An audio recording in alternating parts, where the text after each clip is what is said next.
কাজলগাঁওস্থিত JSB চিকিৎসালয়ত নিচা আসক্তি মুক্ত কেন্দ্ৰ মুকলি উপস্থিত বিটিচিৰ প্ৰধান সচিব। আজি চিৰাং জিলা আইন সেৱা প্ৰাধিকৰণৰ উদ্যোগত জিলা আয়ুক্ত কাৰ্যালয়ত আবেলি বিটিচিৰ প্ৰধান সচিব আকাশদ্বীপৰ অধ্যক্ষতাত এখন উদ্বোধনী সভা অনুষ্ঠিত হয়। ইয়াৰ পাছতে কাজলগাঁও জেএছবি অসামৰিক চিকিৎসালয়ত বিটিচিৰ প্ৰধান সচিব আকাশদ্বীপে নিচা আসক্ত মুক্ত কেন্দ্ৰ মুকলি কৰে। জেএছবি অসামৰিক চিকিৎসালয়ত নিচা আসক্ত মুক্ত কেন্দ্ৰ মুকলি কৰাই এই অঞ্চলৰ নিচা আসক্ত লোকসকলৰ আৰোগ্যত সহায় কৰিব বুলি তেওঁ মন্তব্য কৰে।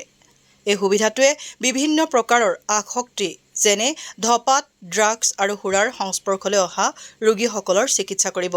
কেন্দ্ৰটো ৰোগীসকলৰ বাবে মুকলি কৰি দিয়া হৈছে আৰু ইয়ে লোকসকলক ড্ৰাগছৰ অপব্যৱহাৰৰ ক্ষতিকাৰক প্ৰভাৱৰ বিষয়ে শিক্ষিত কৰিব আৰু লগতে অনুপ্ৰেৰণা পৰামৰ্শ আগবঢ়াব। অনুষ্ঠানত চিৰাঙৰ জিলা আয়ুক্ত পি বিজয় ভাস্কৰ ৰেড্ডী, জিলা আৰু সত্ৰ ন্যায়াধীশ চন্দ্ৰাংশু চতুৰ্বেদী, বিটিচিৰ আইজিপি ভাইবেক ৰাজ সিং, চিৰাঙৰ আৰক্ষী অধীক্ষক অক্ষত গাৰ্গ, স্বাস্থ্য সেৱা বিভাগৰ যুটীয়া সঞ্চালক ডক্টৰ ৰেহানা বেগম সহ চিকিৎসা বিভাগৰ বিষয়া কৰ্মচাৰীসকল উপস্থিত থাকে। নমস্কাৰ, মই Dhanjita Das, secretary district legal services authority Chirang.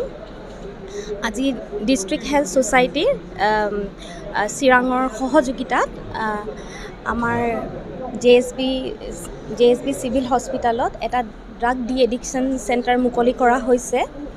আমি সকলোৱেই জানো যে চিৰাং জিলাত NDPS কেছৰ সংখ্যা ক্ৰমান্বয়ে বাঢ়ি গৈছে আৰু লগতে ড্ৰাগ আসক্ত লোকৰ সংখ্যাও বহুতো বাঢ়িছে। বিশেষকৈ উঠি অহা প্ৰজন্মত ড্ৰাগ আসক্তি খুব বেছি দেখা গৈছে।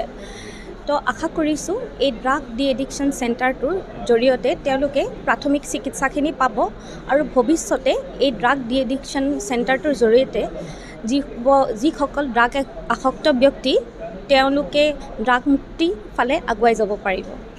ধন্যবাদ। তাত বেড এতিয়ালৈ চাৰিখন আছে বুলি আমি গম পাইছোঁ আৰু পাছলৈ বঢ়োৱাৰ সম্ভাৱনা আছে।